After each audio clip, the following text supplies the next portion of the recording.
é um ser de outro mundo? Uma alucinação coletiva, Maju? Será? Quem viveu os anos 90 viveu também o chamado fenômeno ET de Varginha. Me tirou muito sono esse bicho aí, Maju. Eu também, Felipe, nunca me esqueci. E, ó, tem uma relação além do ET, porque meus avós maternos eram de Varginha. E tem uma estátua em Varginha. Ainda não conheço pessoalmente. Agora, se você aí em casa está se deparando com essa figura pela primeira vez, saiba que ela fez o Brasil colar os olhos aqui no Show da Vida e colocou um município mineiro na rota da ufologia mundial. Um documentário investiga esse mistério que completa 30 anos. Foi essa criatura, desenhada por meio de um retrato falado, que roubou todas as atenções do Brasil nos anos de 1990. Eles falam que parece um ET. Acho que é coisa satânica. Ah, esse aí tá parecendo mais que um capetinho. Quando esse assunto foi veiculado no Fantástico, né, foi uma bomba, né? E todo mundo queria ver uma luz, uma nave. E na mesma semana, a gente foi para Varginha. Essa cara assustou muita gente.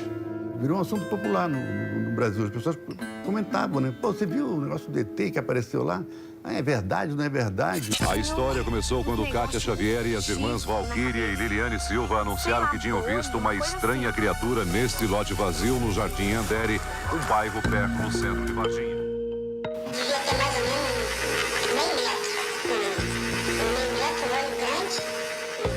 A gente reuniu esse grupo de pessoas para reviver o impacto que foi assistir às reportagens sobre o ET de Varginha naquela época. Vamos lá, gente? Eu tava com as veias do corpo tudo estufado. O corpo dele também. Qual o sentimento quando vocês revêem essas reportagens? Medo. Você grávida, ficava com medo? Apavorada. Eu tinha que, às vezes, ir ao quintal. Porque lá onde eu moro, no Maranhão, o banheiro era do lado de fora. Quanto mais cedo eu tomava banho para evitar, porque eu achava que eu ia ser abduzida. Eu sei que no Ceará, na época, né, os pais tinham medo de mandar as crianças sair, com medo de serem roubadas, levadas. Eles afirmam que várias pessoas da região viram objetos estranhos no céu dias antes do episódio das meninas. Chegaram, cadê? Onde está? Vou procurar também. Eu fui procurar, fiquei muito tempo olhando para as estrelas, ver se encontrava alguma coisa. Eu lembro que tinha uma histeria coletiva no país, assim. Isso é considerado talvez o segundo caso mais importante da ufologia do mundo. Os jornalistas Paulo Gonçalves e Ricardo Calil são os diretores do documentário O Mistério de Varginha. A gente vem trabalhando nisso há 1 ano, então eu tive que mudar para Varginha. Fiquei lá por 2 meses, conversando com as pessoas, sabendo das histórias, né? No documentário, a gente tem, por exemplo, alguns militares que em 30 anos nunca falaram desse assunto. Olha, eu lembro de ter visto 2 coisas que me marcaram muito na época que o assunto veio à tona, né? A primeira foi o próprio Fantástico, né? Aquela reportagem, a primeira reportagem que eu vi as 3 meninas e que apresentava o desenho do ET. Mas também foi muito marcante para mim na época o Cacete Planeta sobre o ET de Varginha. É impressionante, minha gente. O ET é realmente a figura mais popular aqui de Varginha. Eu sou local aqui, todo mundo me conhece. Isso aqui faz o melhor frango com quiabo de Varginha. E eu ficava um pouco, na época, assim, em dúvida entre essas 2 coisas, assim, né? Será que é motivo de preocupação, assim, que tem uma visita extraterrestre, ou será que é motivo de piada esse assunto, assim? Você já conseguiu chegar a uma conclusão hoje, 30 anos depois? Eu entendi que o assunto merece respeito, seriedade, cuidado, porque acreditando ou não no ET, aquelas pessoas são honestas.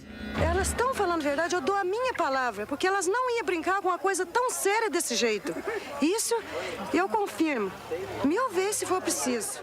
O documentário tem 3 episódios e começa neste terreno baldio, que até hoje existe em Varginha. No dia 26 de janeiro de 1996, às 3 horas da tarde, 3 jovens passavam por aqui quando dizem ter visto a tal criatura bem naquele muro.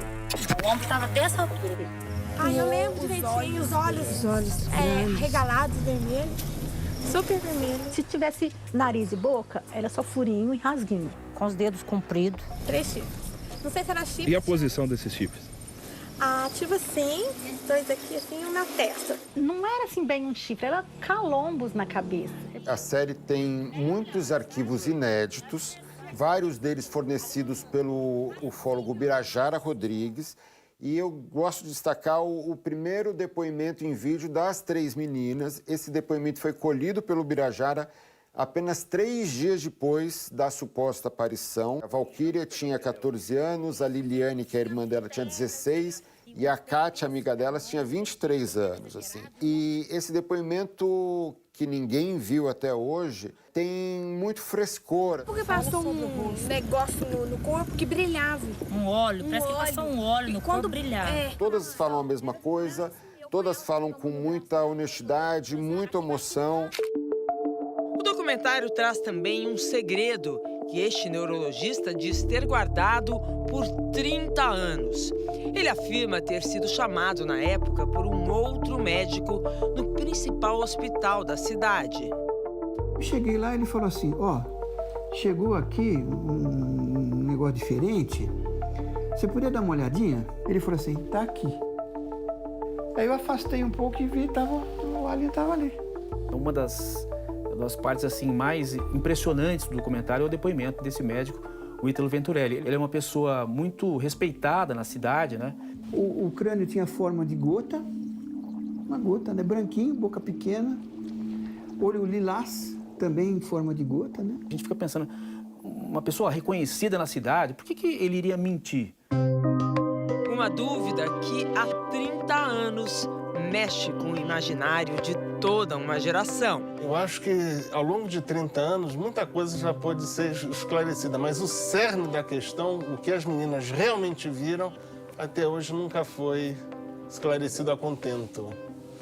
Cada um diz uma coisa, diz que pode haver sido um macaco, outro diz que pode haver sido uma capivara, outro diz que demônio. Foi um ser humano, talvez alguém drogado. 30 anos depois, continuamos, né, com a incógnita. Cientificamente não provaram nada, né?